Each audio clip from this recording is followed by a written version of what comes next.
দর্শক আসসালামু আলাইকুম। দর্শক আপনাদের প্রীতি ও শুভেচ্ছা জানিয়ে শুরু করছি আমাদের আজকের প্রতিবেদন। তো দর্শক আজকে আমরা এক অসহায় মেয়ের গল্প তুলে ধরব, যার নাম হচ্ছে নূরজাহান। নূরজাহানরা খুবই হতদরিদ্র পরিবারের মেয়ে।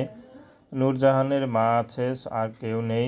তো নূরজাহানের বাবা নেই। বাবা আগে তরকারি বিক্রি করতো বাজারে, তরকারি বিক্রি করে তাদের সংসারটা চলতো। তো হঠাৎ করে তার বাবাটা বিয়ে করে আলাদা হয়ে যায়, তাদের আর কোনো খোঁজ খবর রাখে না। তো তারা খুবই অসহায়ের মধ্যে পড়ে গেছে। নূরজাহান অনেকেই তার বাবার কাছে গিয়েছিল অনেকবার, যাতে করে তার বাবা ফিরে আসে, কিন্তু তাদের কোনো আর উপায় নাই। নূরজাহানের বাবা তার কথা না শুনে একদমভাবে চলে যায়, যাতে কোনো আর খোঁজ খবর না পায়।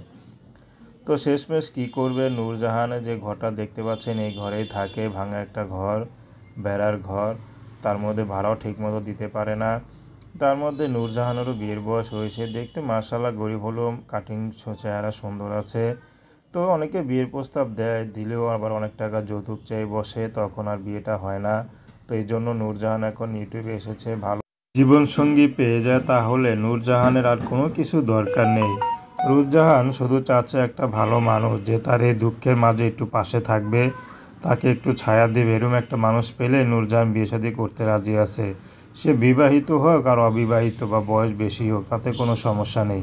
তো প্রেম, ভালোবাসা, সাহায্য, সহযোগিতা, বিয়ে শাদী করা একান্ত আপনাদের ব্যক্তিগত ব্যাপার। আসসালামু আলাইকুম।